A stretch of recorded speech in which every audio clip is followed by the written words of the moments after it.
Ignorance, if it's a unintentional ignorance. There's a Mishnah in Pirkei Avot, I'll tell you, and it says, if you sin out of ignorance, in general, let's say for example, you're studying Torah and you didn't get to it yet.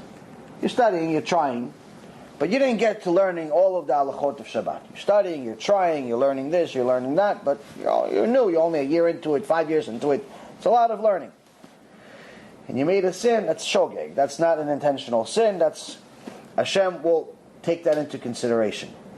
But if your sin is based on just you not learning, you just don't feel like learning. You just don't feel like, I don't feel like learning about Shabbat. I don't feel like learning about kosher. Then it's no longer considered accidental sin, it's considered on purpose. Why? Because you purposefully didn't learn. If you would have learned, you would have known. Ignorance is a choice. It's not something that you have no option. You have an option. Just like you spend X amount of time learning about your career, X amount of time deciding who your wife is going to be, X amount of time, picking video games at Walmart, X amount of time doing everything that you do. You could spend the same amount of time or even half the amount of time to learn the truth, and you say, hey, wait a minute, I can't eat milk or meat. So if your learning is just because you didn't get to it, but you're learning, that's different. If your learning is, if your lack of learning and your lack of knowledge comes from a lack of learning that's purposeful, then it becomes a on-purpose sin, and that's a problem. So no one has a free. You can't beat the system. Can't beat the system. So anyone agnostic, anybody that's not fully committed, right, to Judaism, right, and the laws, then would be what sinners. Yeah. So there is a Gemara that talks about this. Actually, this Mishnah also talks about it as well.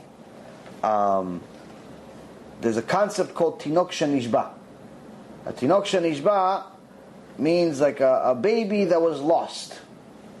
Like, I don't know, if somebody, a Jew was born in Siberia and he's surrounded by polar bears and, or a Jew was born in the middle of Africa and, he's he can't, there's no Judaism there. Or he was born in Russia and it's a communist country where if you kept Shabbat, they'd shoot you on the spot. So you pretty much, one generation, maybe you kept some things in hiding. By the second or third generation, people got so scared they forgot Judaism already. So unless someone lived there their whole life, not just part of their life, their whole life, they cannot be considered this lost baby, this Tinok Shenishba. Now, there are many people, unfortunately, that did have some type of ignorance throughout their life. Most people today, 80% of Am Yisrael doesn't keep Shabbat. It's not because they all hate God. It's because most of them are clueless. But they can't claim that they're all Tinok Shenishba. Even though there are people that say that everyone's a Tinok Shenishba, it's completely wrong. It's completely against the Torah. A Tinok Shenishba is if you lived without knowledge that you're Jewish your whole life. Meaning, the minute you know that you're Jewish, and that Judaism requires you to do stuff, you know that Shabbat exists, you know that kosher exists, you no longer qualify as Tinok Shenishba. Meaning, okay, you lived in Russia.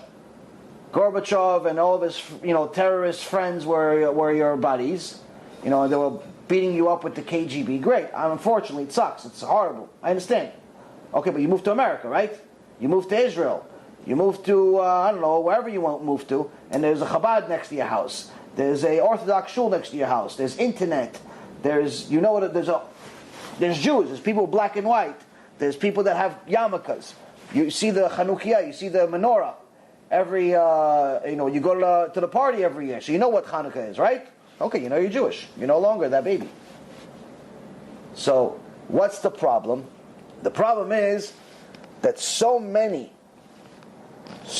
Jews are not following the law, that certain sects of Judaism decide to make their own law and say, no, okay, they're excused.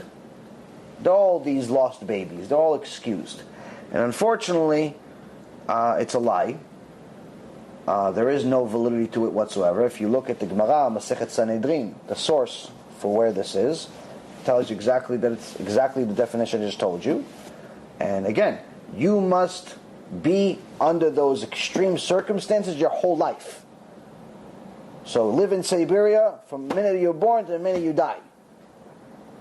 So meaning, even if you are 87 years old, you discover that you're Jewish, and you got, I don't know, a year left to you have to try. You can't say, you know what, I already wasted 87 years, Hashem will forgive me for the last year also. No, you're obligated to do it. You're obligated to try. Yes, he's not going to expect you to be Moshe Rabbeinu, because you only had 1 year of Judaism in your life, and he obviously put you in that situation to give you that test, but you're not excused. You're never excused. So, especially us, we're the generation of internet. We want to find out how to build a rocket ship. You just put a Google video, you find out in 15 minutes you can build a rocket ship. You just need the tools and the money. So you can't figure out who God is, you can't figure out how to keep Shabbat, you can't figure out kosher. You can figure it out. It's just a matter of desire. So why do those fake rabbis, fake organizations that are desecrating Hashem's name, giving people a lie and telling them that they're all excused? Because if they tell you what I just said, the vast majority of people would stop coming to their shuls. Because most shuls and most places, in America, are not like New York where there's a shul in every single corner, or like Israel where there's a shul in every corner, you can walk to every shul. Most shuls, like for example in where we live in Florida, you have to drive to shul in most cases. Unless you live inside a community, you have to drive to shul 15 minutes, 20 minutes. Everything is 20 minutes in Florida. It's the same concept than everywhere else. In Texas, everything's a half hour. Which means that unless you live right next to the shul, you can't go to shul on Shabbat. So if the rabbi of the shul tells them, listen, by the way, according to the Torah, you can't drive on Shabbat. Okay, so I'm not coming to the shul. So the rabbi says, wait a minute, I'd rather him come, because then, if he doesn't come, he's not going to send the $500,000 he sends every year. Because he's not going to see me, he's going to forget about me, he's going to send it to some other Reform shul. He's going to send it to some other shul that's closer to him. So I have to keep telling him that it's okay to drive on Shabbat, or just not say anything and just let him sin for 25 years. And it's evil, and they're going to be punished for it. Are they going to be punished? The people that are letting other people sin, according to the Gemara, get a much bigger punishment than the ones that actually sin.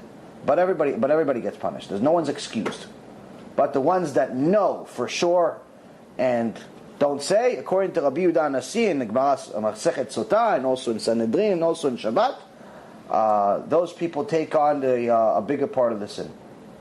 It's three different sources say that all the people that know the truth and don't tell people, they take a bigger part of the sin. As a matter of fact, in the Gemara in Masechet Shabbat, page 54, it says that the reason why Hashem punished the righteous, or the people that were supposed to be righteous, the rabbis, during a generation of the destruction of the Beit HaMikdash, he punished the rabbis first.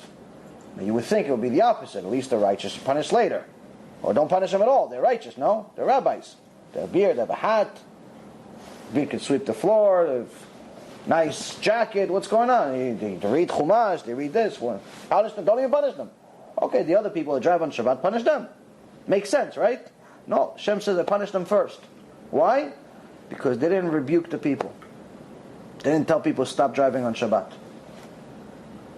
They didn't tell people stop eating milk and meat. They didn't tell people, listen, you have to eat kosher all the time, including pizza. You've just experienced another Torah class brought to you by Torahanytime.com.